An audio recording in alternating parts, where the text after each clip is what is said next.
Hello, and a very warm welcome to today's Science AAAS webinar entitled Deciphering Epigenetic Regulation of the Immune Response in Cancer. I'm Sean Sanders, Director and Senior Editor for Custom Publishing at Science, and I will be your moderator for today's event. This is the third and final installment in our 2019 Deciphering series. To access parts 1 and 2, just click the links under the webinar title and above your slide viewer. So to introduce today's webinar, cancers escape normal immune surveillance through several pathways. T cells isolated from tumors, for example, have been found to be dysfunctional, opening the door to possible immunotherapy interventions such as immune checkpoint inhibitors. However, significant clinical responses to immunotherapy have been observed in only a subset of patients and cancer types. T cell exhaustion is another variable at play, resulting in reduced efficacy of the immune system in removing cancerous cells. To address these clinical challenges and design predictably effective cancer treatments, we must elucidate the precise underlying regulatory mechanisms that determine tumor-specific T cell functional states and their potential for therapeutic reprogramming. In this webinar, we review the mechanisms and epigenetic programs determining tumor-specific T cell dysfunction and reprogrammability, and discuss current challenges and outstanding research questions in cancer immunotherapy. Before we get started with today's event, I have some important information for our online viewers. You'll find photographs of today's speakers in the Presenters tab at the top right of the screen. Click on the View Bio link to read more details about their background and research. To the right, you'll also see the Resources tab, where you can find additional information about technologies related to today's discussion, as well as a PDF of the slides. After the presentation, we will have a short Q&A session, during which we will address some of the questions submitted by our live online viewers.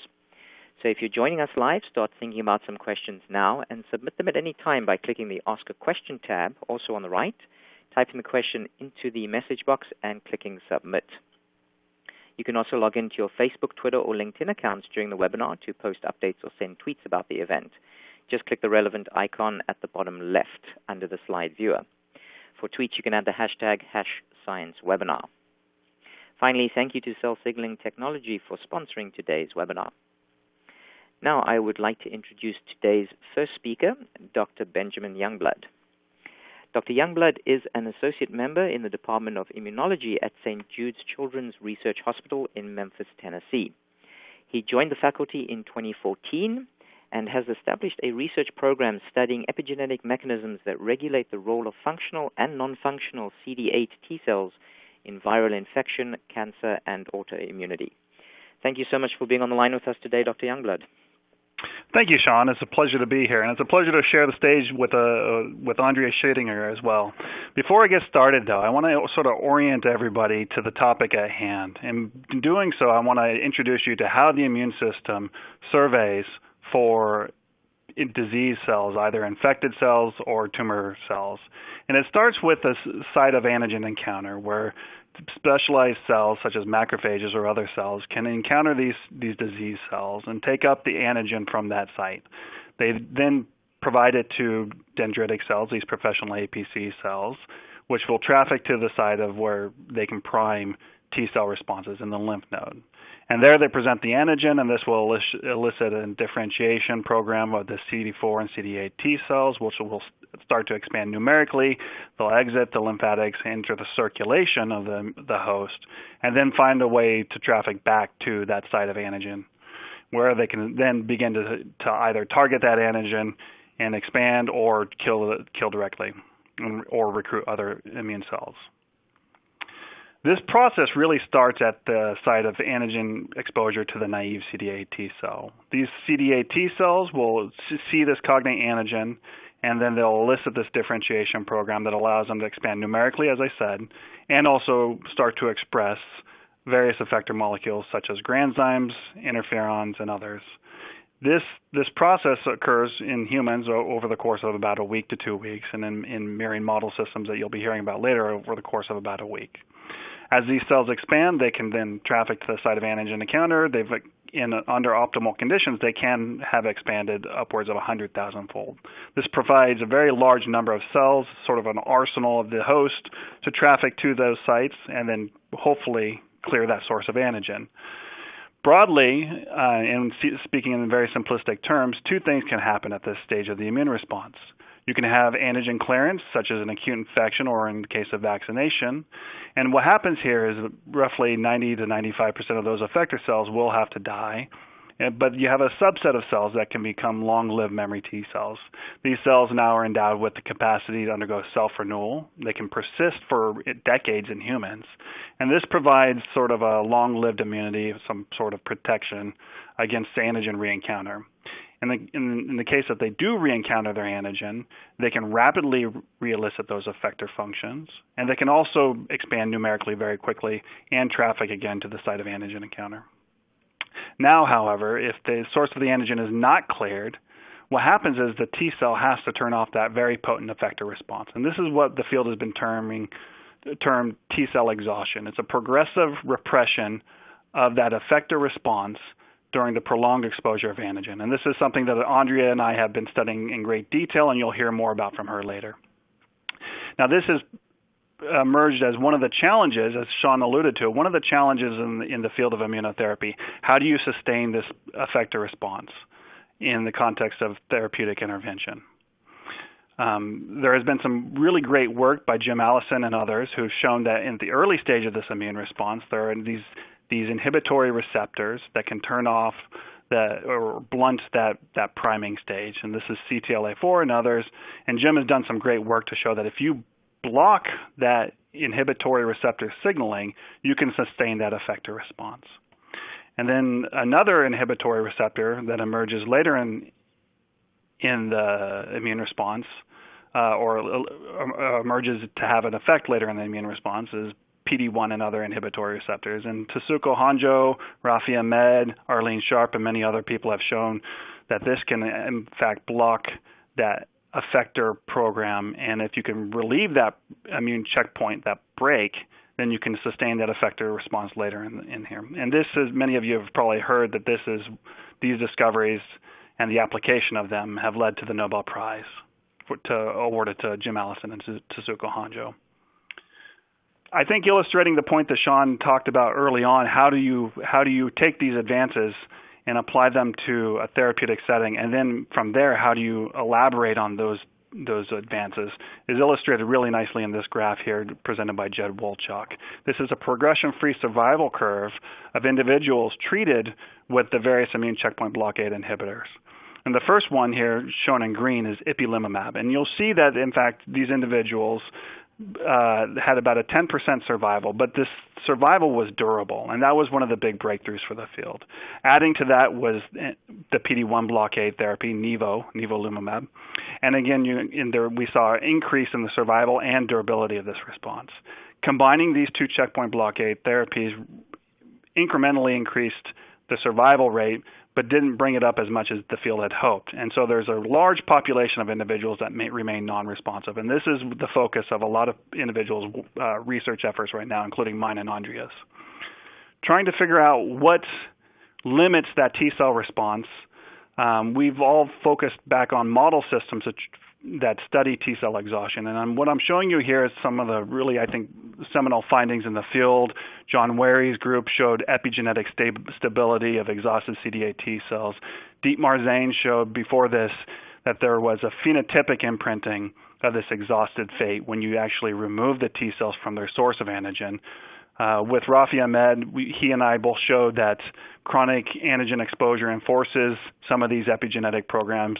And then Andrea had this very beautiful Nature paper showing that these mechanisms are in fact also occurring in the context of tumor antigen exposure.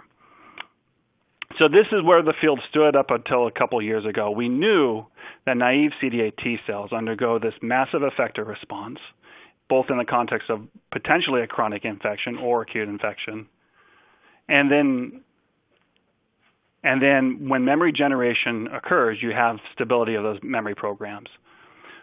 What also was known was that if the chronic antigen is enforced or exposure is occurring, these programs change, and that this exhausted state can be reinforced. And in fact, if the antigen exposure, the antigen is withdrawn, the exhausted state is imprinted. And so the field has been looking, and before I go further, what I want to show, and this is going to come up later, just so everybody's on the same page, a lot of us represent this by FACS plots of cytokine production. And those who are not familiar with this, what I'm showing you right now is a highly functional population of T cells, and they can express both interferon gamma and IL-2. And each dot on this plot here is a cell that's expressing those molecules.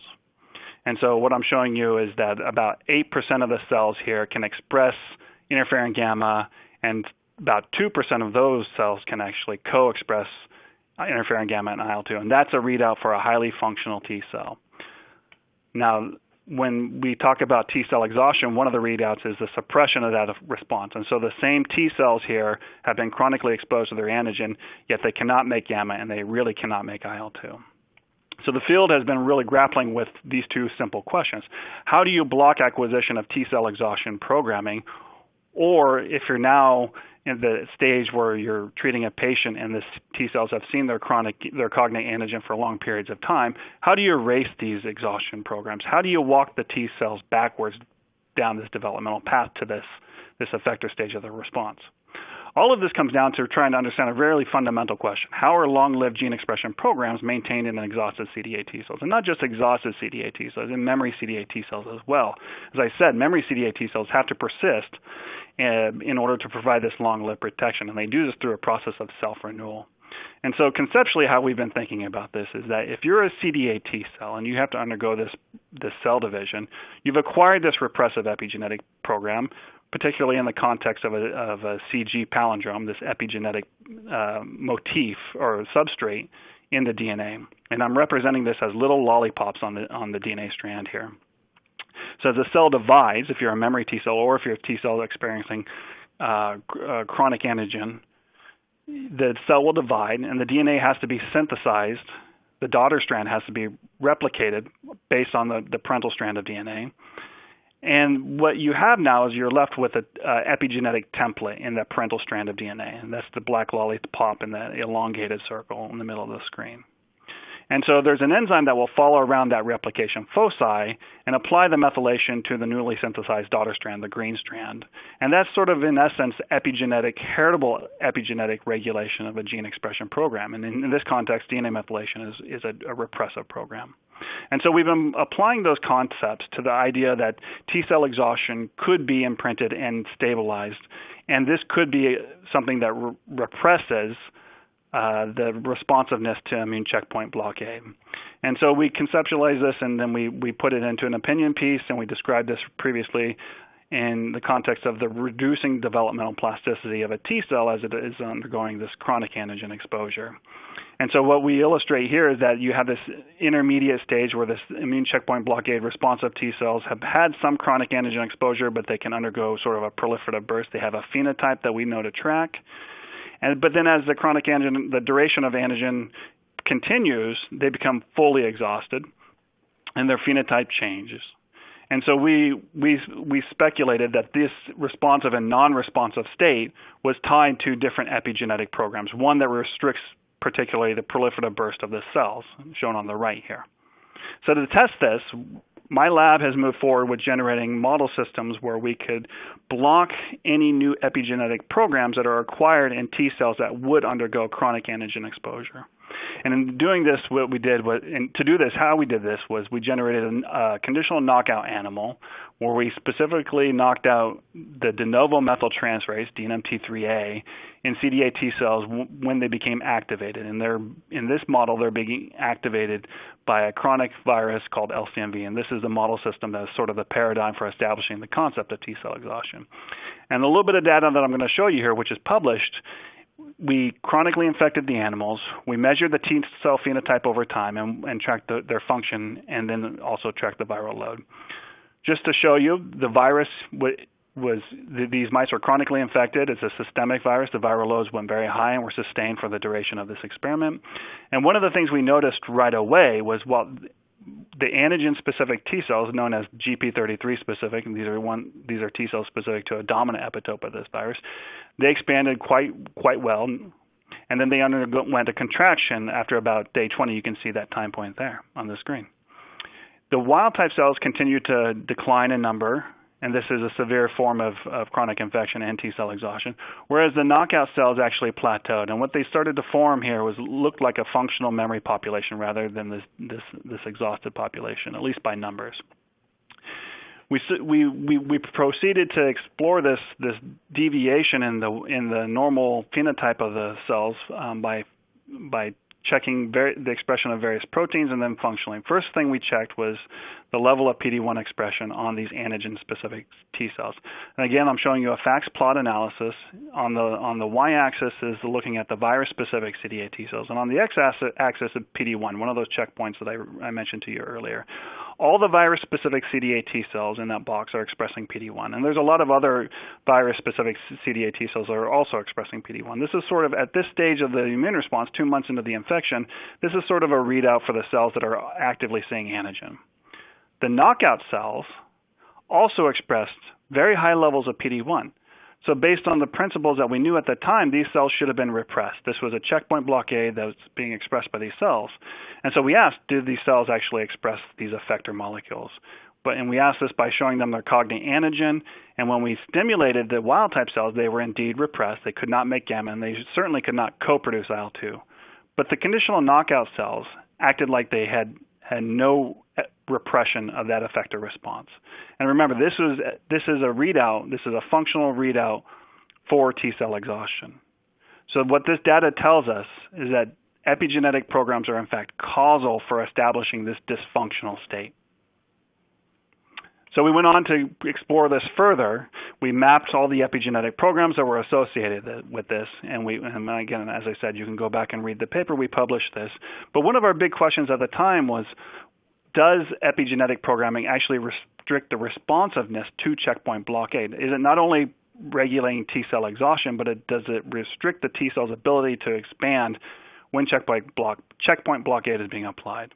And so we had a really nice opportunity to explore this particular question because both the wild type and the knockout cells were expressing high levels of PD-1 in the context of this chronic infection. And so we established this chronic infection in the both wild type and conditional knockout mice again. And then we started to apply PD-L1 blockade therapy over a 2-week window. What I'm showing you here first is just what the response of the wild type T cells during anti-PD-L1 treatment. You see an expansion of these various dominant epitopes, or T cells responding to the dominant epitope on the red checked or the red plus column. The GP33 specific didn't really respond much. They respond a little bit under these conditions. The GP276 respond better. And I want you to note that the MP396 cells never respond really in these conditions. They're a population of cells that are terminally differentiated. However, when we looked at the conditional knockout cells, all of these cells expanded massively.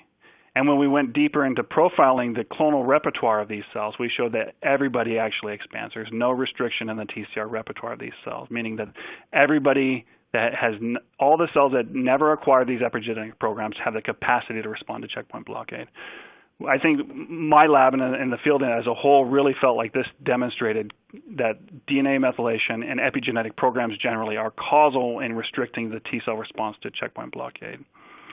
One of the really nice features of this experiment was we were also tracking the viral load.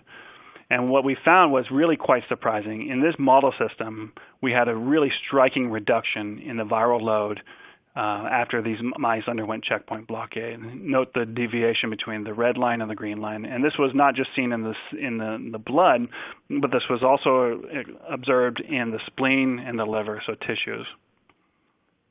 We next asked the question, well, could we recapitulate this finding with the wild-type cells if we tried to erase these epigenetic programs? Could we developmentally reprogram cells and then get a non-responsive cell to become a responsive cell during checkpoint blockade? And we proceeded to do this by using a drug that's commonly used in the clinic, decitabine. This is a DNA demethylating agent.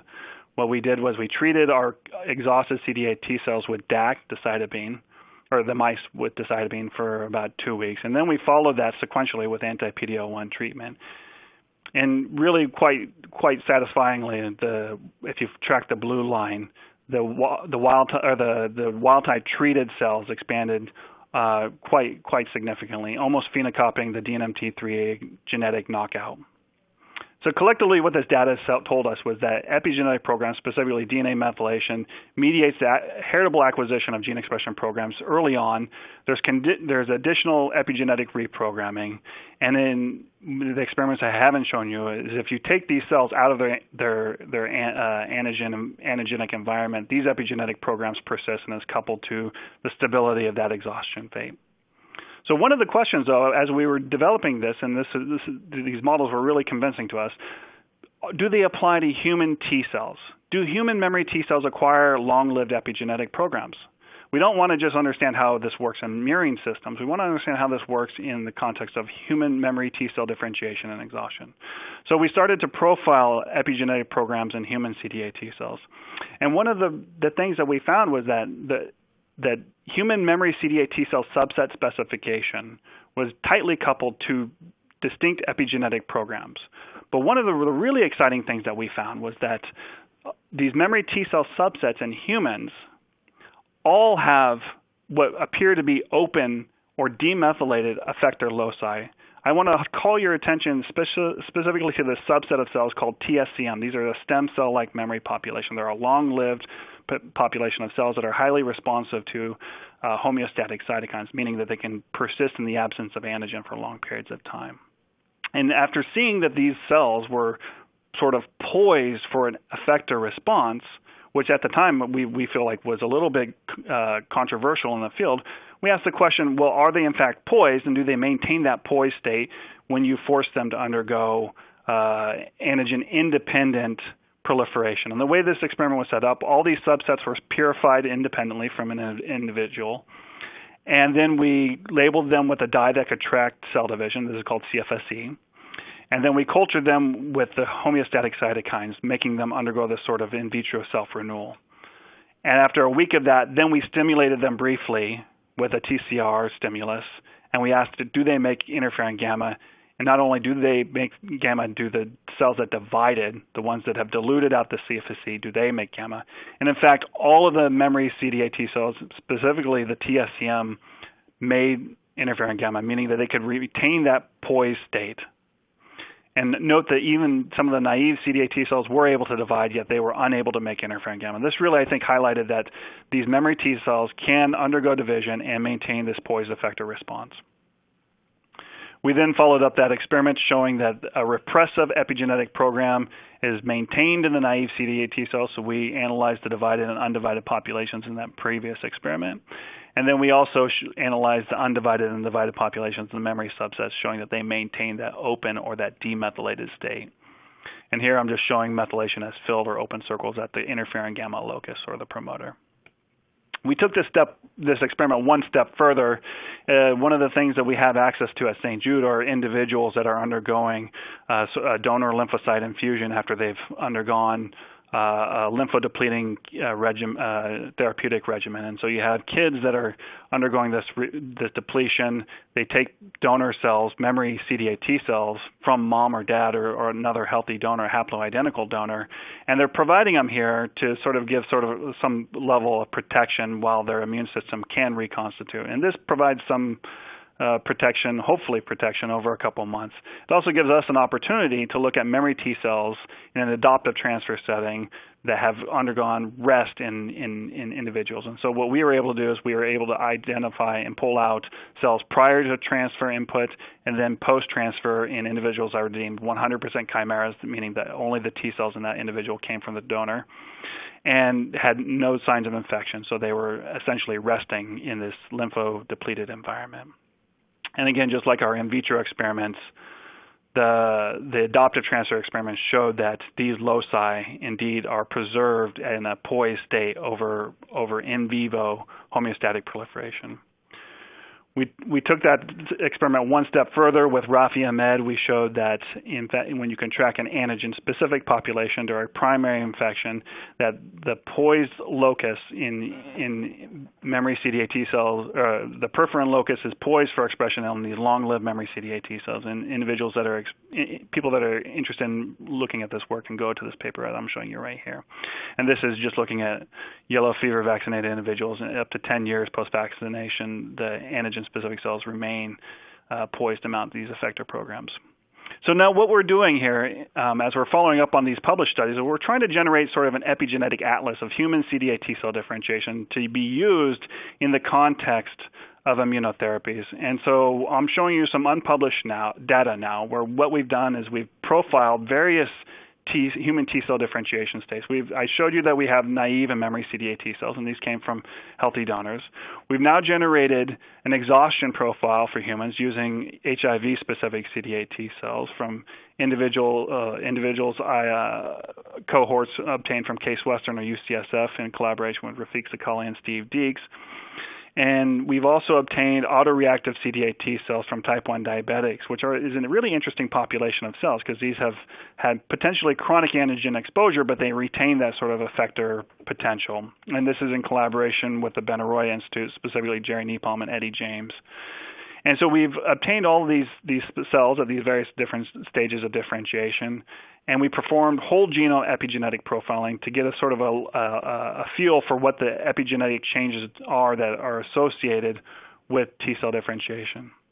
And so I'm just going to wrap up here and show you a little bit of data. This is a principal component analysis of the human epigenetic human T cell atlas.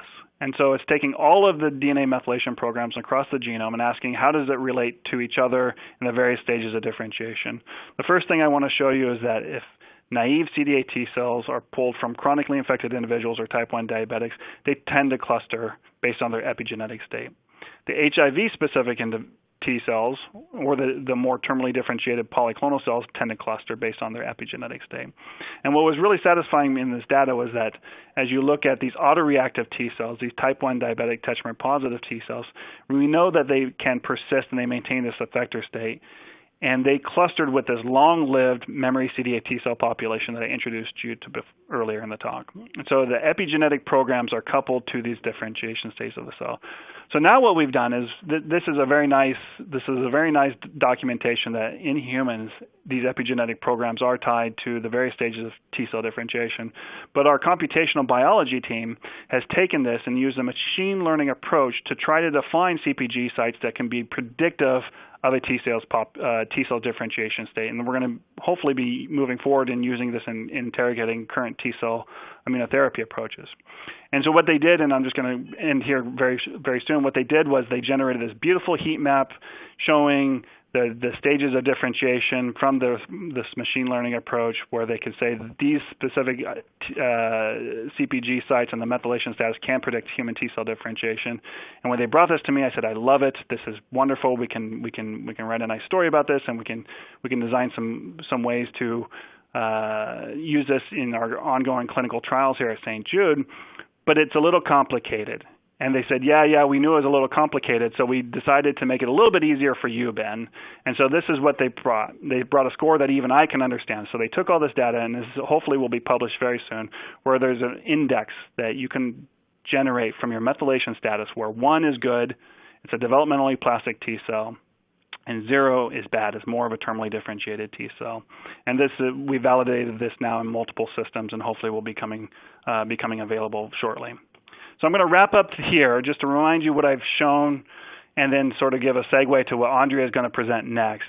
We've shown that naive CD8 T cells or multipotent memory T cells can undergo this effector response, and they can either have two outcomes. They can generate more functional memory CD8 T cells if the source of antigen is cleared, or they can undergo this exhaustion programming if the source of antigen persists.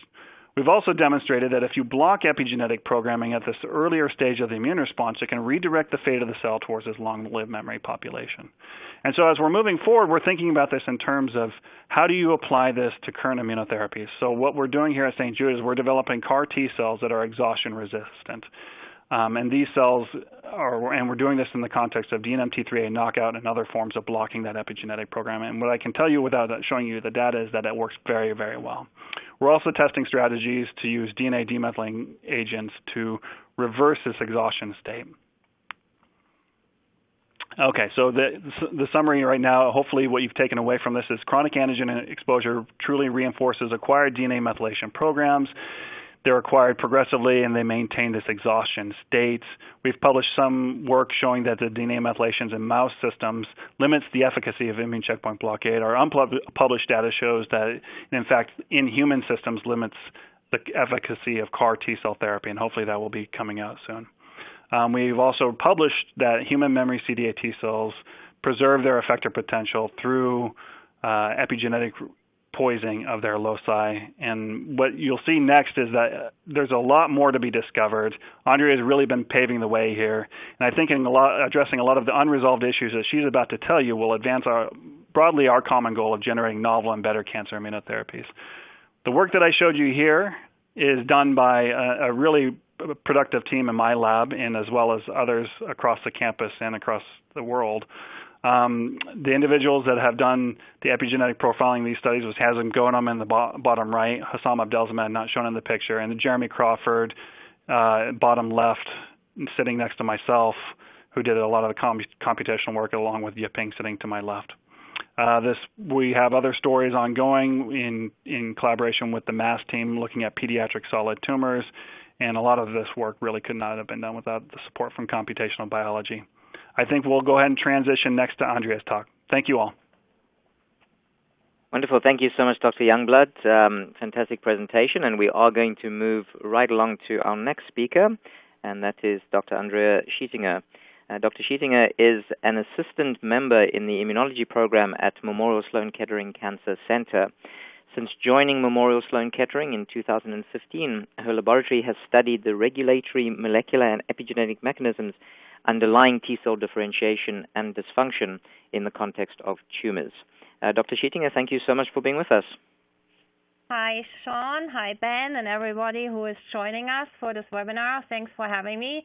And after this really beautiful talk from Ben, I just delve straight into my presentation. So we are interested in figuring out how CD8 T cells differentiate in the context of tumor. And in order to do this, we compare basically normal T cell differentiation in acute infection, what you just heard about Ben talking about, when naive T cells differentiate into effector and memory T cells, and then contrasting this differentiation program with a T cell that is tumor-specific, encounters an antigen in a developing tumor, and end up in a dysfunctional state. And so when you think about CD8 T cell dysfunction, what the current research is focusing on is understanding what is happening within a solid tumor where you have the immune suppressive microenvironment that actively blocks a T cell from working and killing the cancer cell. And these dysfunctional T cells upregulate numerous inhibitor receptors and are unable to produce effector cytokines. But we were really interested in asking the question, well, when does actually tumor-specific T cell dysfunction start? And as you know, when a tumor progresses, it starts normally with an oncogenic hit. It develops in normal tissue. And when you are, for example, a tumor-specific T cell that recognizes an antigen specifically on the cancer cell very early during tumorigenesis, the question is, how does this T cell differentiate? How does it phenotypically, functionally change? And what can we learn on the basis of molecular and epigenetic programming, which pushes this T cell into the dysfunctional state in a solid tumor? And so how we have been addressing this question, and what I'm going to use throughout this webinar, is a genetic mouse model, a genetic liver cancer mouse model. And the scheme of the transgenic mouse we are using is in the lower left, where under the albumin promoter you have a flock stop cassette followed by SV40 large T antigen. So SV40 large T antigen is an oncogenic driver. So when it's turned on, it transforms a normal cell into a cancer cell. But as a tumor immunologist, this is a really nice protein to study because it has numerous immunodominant CD8 and CD4 epitopes. And we have specific T cells SV40 specific T cells that recognize specific epitopes, and the one I'm showing here is the one we are using throughout the webinar now.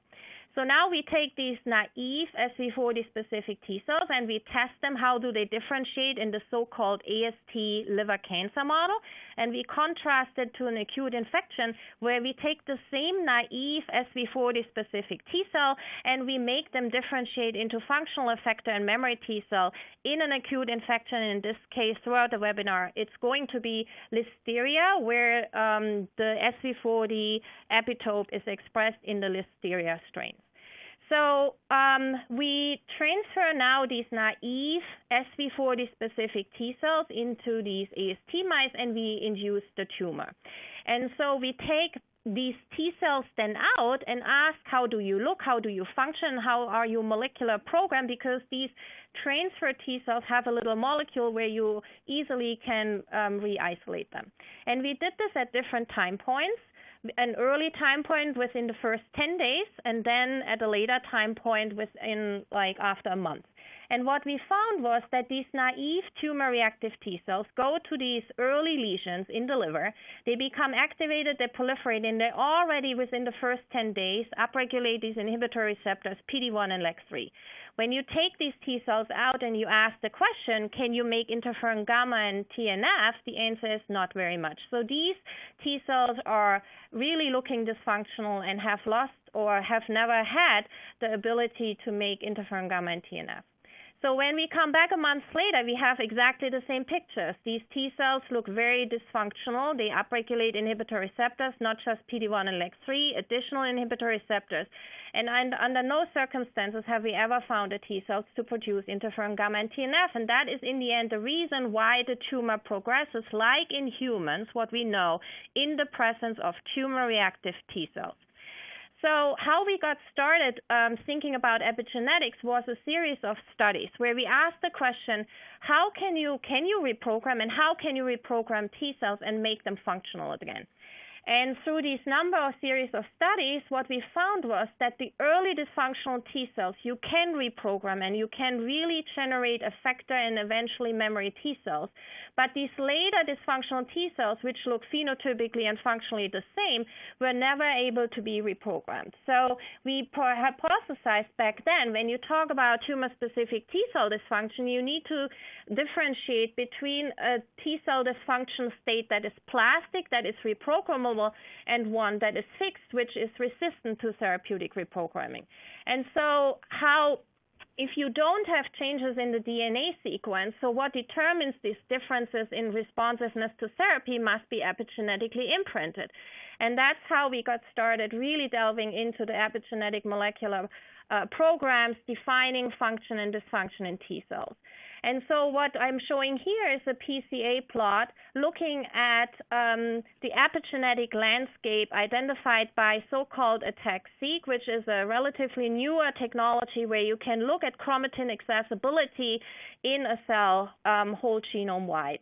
And what you see here on the right top corner, this is your starting population, the naive T cell, the tumor-specific T cell. And when they undergo differentiation in an acute infection, effector and memory T cells cluster in the upper right. But what you also can see is when the same naive T cell encounters the same antigen in the context of tumors, what you see is that their chromatin accessibility is very distinct from an effector T cell. What you also then do appreciate is that something happens between week 1 and 2, and the T cells then have a chromatin accessibility that clusters in the upper left. So very distinct kinetics in terms of how they change the epigenetic landscape. And so when you zoom into the actual open and closed regions, this is the ATAC-seq profile, you do see that there are various regions that are opening and closing when a naive T cell transitions within the first 1 week into the dysfunctional state, and then something between day 7 and 14 happens again, and the T cell massively changes its chromatin accessibility. So what you also see after day 14, nothing really happens, and the tumor progresses and forms this immune suppressive microenvironment, but already very early by day 14, what appears that the chromatin landscape of a dysfunctional T cell is kind of imprinted. So you have these discrete states, this chromatin state 1 and state 2, and what we found was actually when we correlated this chromatin accessibility with the ability of a T cell to be rescuable and reprogrammable, we found that state 1 correlated with the plastic phenotype and state 2 with the fixed one. So we thought back then that whether a T cell is reprogrammable or not is really imprinted in its chromatin landscape. So then you can say and argue, well, that is interesting, but how can we use this information to identify whether a patient has programmable, reprogrammable, or a really fixed imprinted T cell in its tumor?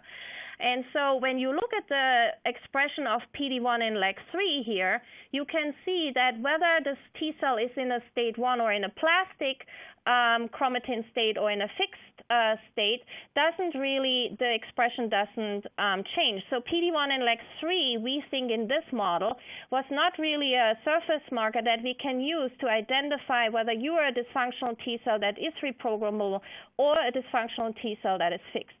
So we identified novel membrane proteins in addition to PD-1 and LAG-3, which now allow us, which segregate or which change the expression when a T cell switches from state 1 and state 2. And some of them are listed here. You can see that CD39, CD101, and CD30L are not really expressed when a T cell is dysfunctional in a plastic cell state, but suddenly they upregulate these inhibitory receptors when they become fixed.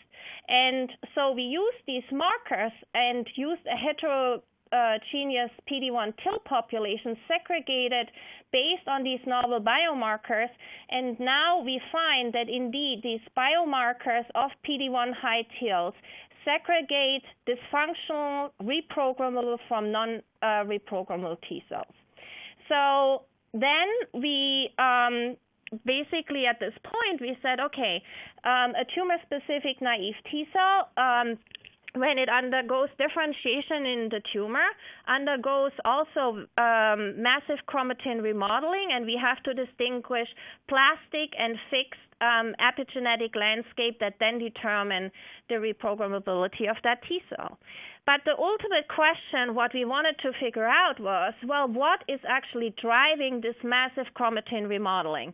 And so is there a factor in the cell that is turned on very early after the T cell encounters the antigen in the tumor that determines whether the T cell now becomes plastic fixed instead of an effector or ultimately in a memory T cell in an acute infection?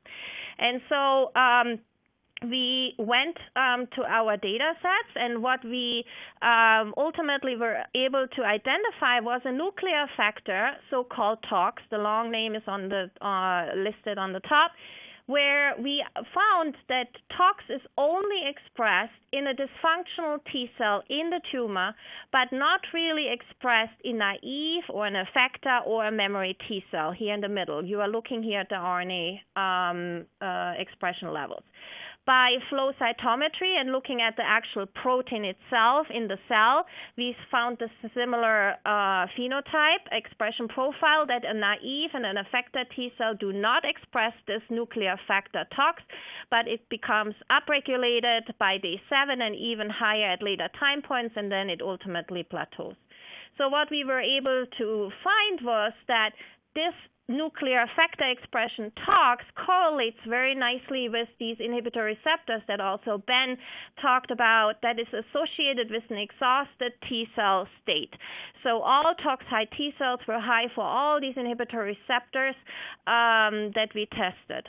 So we went into TILs. We analyzed TILs from human patients, breast, lung, melanoma, and ovarian cancer patient, and basically we had exactly the same phenotype. That the more exhausted PD-1 high, and we are using here an exhaustion marker CD39, so the more you are looking exhausted, the more you express here in red high levels of TOX across various solid tumors. So we then asked the question, well, what is actually TOX? What is known? And beautiful work from Jonathan Kay has done a lot of work on identifying the role of TOX during thymic development and found that it is really required for the generation of CD4s and K cells and so forth. But it wasn't really required for CD8 T cell differentiation in the thymus and in the periphery. And so we zoomed into the locus of TOX, and we found that in the dysfunctional PD-1 high TILs in mouse and humans, they are extremely open. The chromatin is highly accessible, and that's why TOX is expressed. So we said, okay, if TOX is so uniquely highly expressed, is that all what a T cell needs in order to become exhausted and dysfunctional? And so we did a series of experiments where we cloned TOX and overexpressed it in functional effector T cells. And what we found was really striking, that the overexpression of TOX is sufficient in functional effector T cells in vitro to establish the program of T cell dysfunction or T cell exhaustion during chronic viral infection that Ben described. So it seemed really to be a master or a really key regulator driving this whole molecular program. So as a tumor immunologist, that's exactly what you want. You want a nuclear factor that is highly expressed, that induces T cell exhaustion. So we said, when we knock out TOX, we should actually prevent exhaustion and dysfunction in tumor-specific T cells.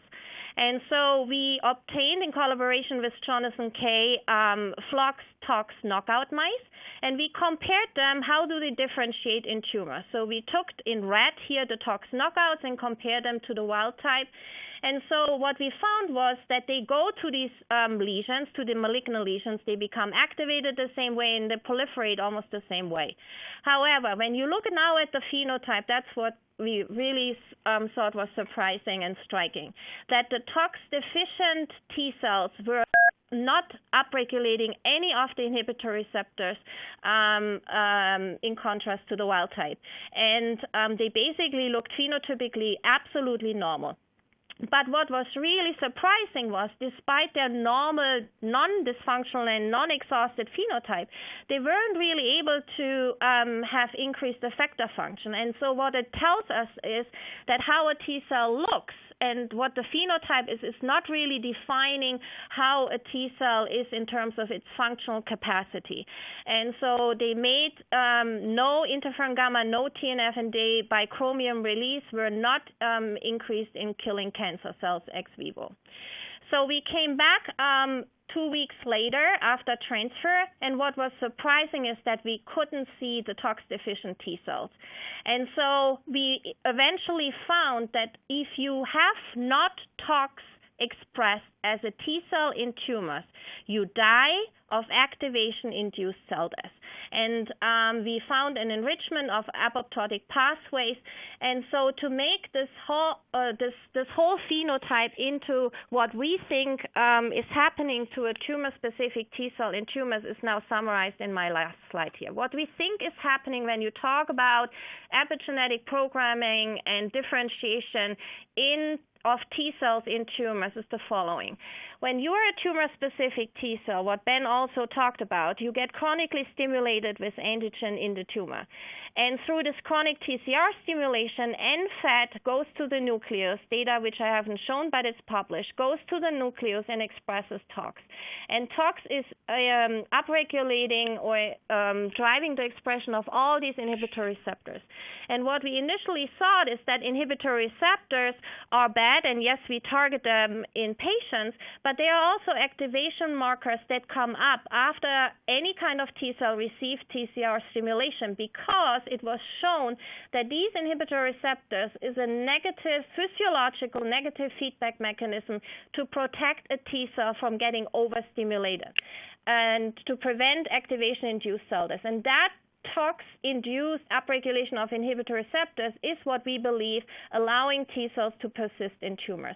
And when you don't have TOX, you don't upregulate the inhibitory receptors, and eventually there is no physiological negative feedback mechanism, the T cells undergo activation-induced cell death, and you die in the face of chronic antigen stimulation. And beautiful papers from John Veary, Dietmar Zehn, Pam Schwartzberg, and so forth have also also shown a similar phenotype and role of TOX in chronic viral infections.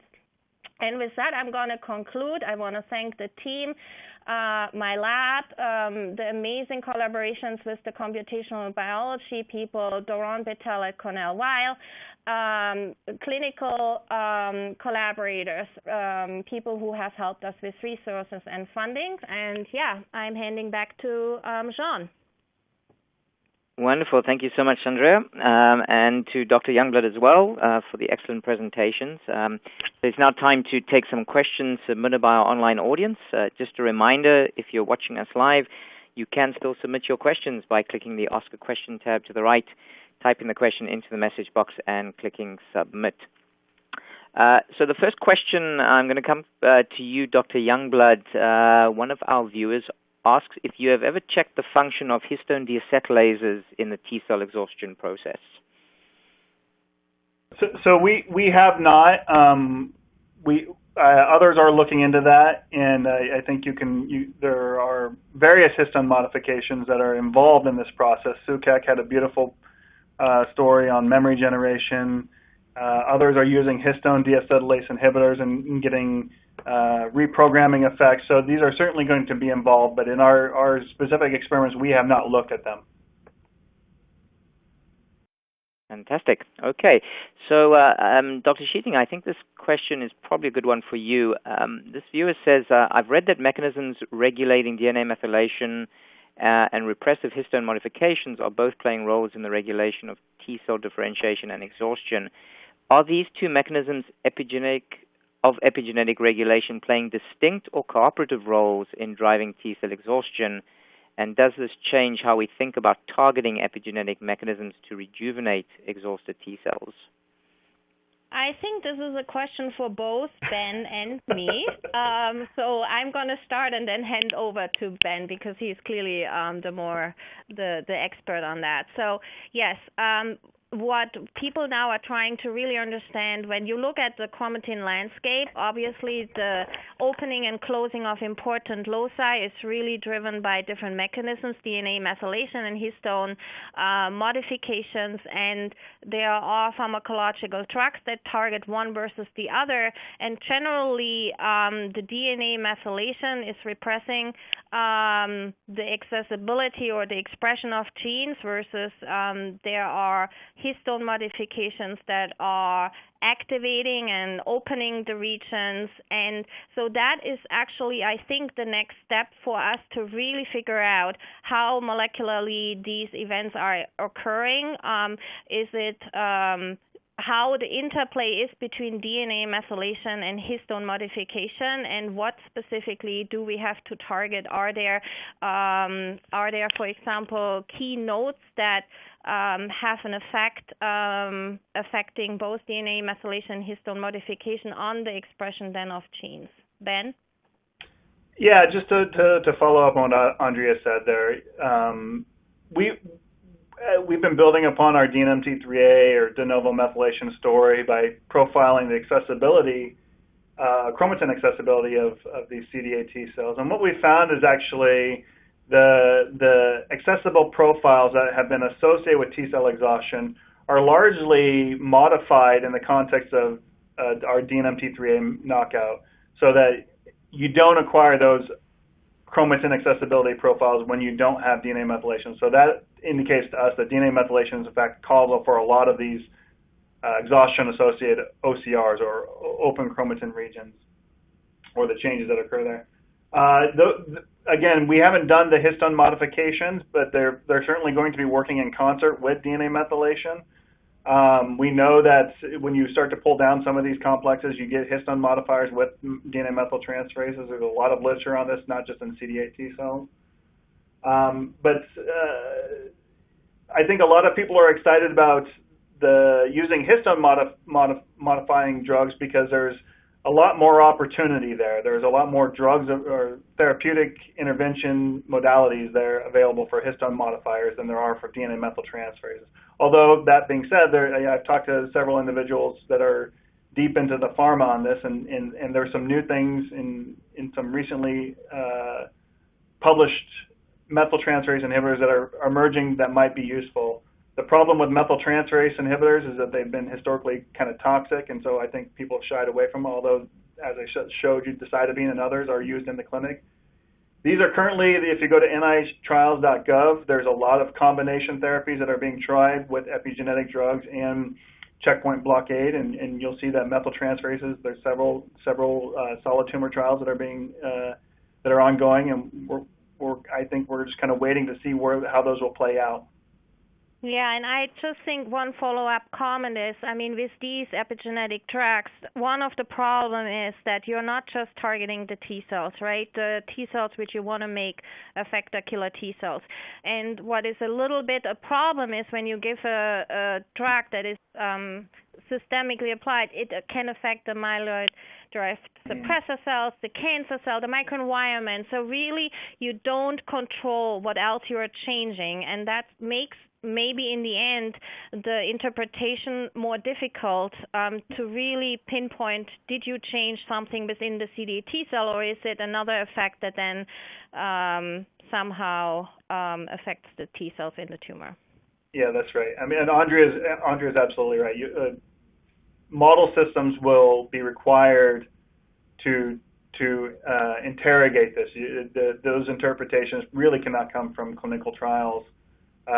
What Andrea described is absolutely right. The only way to really do that and interpret the results and target them to a CD8 specific response would be in an adoptive cell therapy where you ex vivo culture your CD8 specifically with these drugs and then introduce them back in, or as we've been doing, using CRISPR to knock out in human CAR T cells various targets, and we know that they're only specifically knocked out in the CAR T cells. Great. So actually, you've both really touched on the next question that I was going to ask, and that was what are some of the considerations regarding toxicity for epigenetically altering T cell-based therapies? So apart from what you've just mentioned, are there any other considerations that should be looked at? Yeah, malignant transformation of the T cell is one concern and something we've been paying close attention to. There's been some association with DNMT3A in terms of some lymphomas. It's exacerbated this tumorigenesis. Also, TET2 mutations have been associated with that. However, when individuals have gone back and looked at DNMT3A, specifically knockouts in murine model systems, the lymphoma exacerbating effect is only when it's in the hematopoietic system, and when it's done in the thymic developmental stage, it does not exacerbate it. So we're a little more comfortable with that. However, in our hands, we do see that these knockouts can enhance CAR T cell expansion, and so that's in collaboration with Giedra Krenschut and Stephen Gottschalk's group. They're really spearheading a lot of that. And so those T cells continue to grow unless you take away antigen, then they undergo contraction. That's kind of reassuring. But there are concerns like that. You don't want to give somebody more tumorigenic cells. Right. Dr. Schietinger, did you have any comments on possible other considerations? No, could not agree more with Ben. He said everything. Perfect. Great. Well, Dr. Schietinger, let me come to you with a question that starts with a compliment, saying that the TOX story is beautiful. And then they ask, for tumor immunotherapy, would you then argue that one should look for genes whose knockout leads to functional reversal, i.e. re-expression of interferon gamma and TNF-alpha, rather than genes that are simply differentially expressed between exhausted and memory T cells? So whoever asked that question, I need to make a compliment, because that's exactly what I think the next question has to be. In our hands, and I mean, I have to say, the TOX story has been done in one specific mouse model. Now we are testing others. The findings seem to hold up in different settings with different specificity. So we really do believe that TOX is inducing this exhausted phenotype, but in no circumstance do we see a real reversal of or a regain of effector function like interferon gamma and TNF. And it's a beautiful question, because I think we need maybe to think about separating and understanding that there are two modules downstream of TCR signaling, one that defines the phenotype of a T cell and the exhaustion phenotype that is largely induced by TOX, but then how TOX is maybe not affecting so much the effector function, and we need now to figure out and look for the mechanisms that reverse or restore or never allow a T cell to shut down interferon gamma and TNF, and that's what we are actively working on, yeah. And I think this is something out of this whole TOX story, one of the most surprising findings we found as tumor immunologists, to realize maybe it's not that simple to say because you are expressing all these inhibitory receptors, you must be a dysfunctional T cell. And there is literature emerging where in the end people come to the same conclusion, that we have to be very careful how we correlate phenotype and function. Perfect. So we're essentially out of time, but I'm going to sneak in one more quick question for you. And this was maybe, Dr. Youngblood, I'll put this to you. This viewer was asking if there's any relation in the mechanisms that you've described and the notch pathway. Have you looked at that at all? The notch Wnt pathway, yeah, some of the genes are targeted in this process, and it's something that we're quite interested in. Yeah, there's some overlap. Excellent. Great. Well, I think we are going to have to end there. So I just want to say a very big thank you to today's speakers, Dr. Benjamin Youngblood from St. Jude's Children's Research Hospital and Dr. Andrea Schietinger from Memorial Sloan Kettering Cancer Center. Please do go to the URL at the bottom of your slide to learn more about resources related to today's discussion, and look out for more webinars from Science available at webinar.sciencemag.org. This particular webinar will be made available to view again as an on-demand presentation within about 48 hours from now. If you'd like to receive alerts about future webinars, please go to the sign-up link that is in the Resources tab to the right of the slide window. We're interested to know what you thought of today's webinar. Feel free to send us an email at the address that is now up in your slide viewer, webinar@AAAS.org. Again, thank you so much to our panel and to Cell Signaling Technology for their kind sponsorship of today's educational seminar. Goodbye.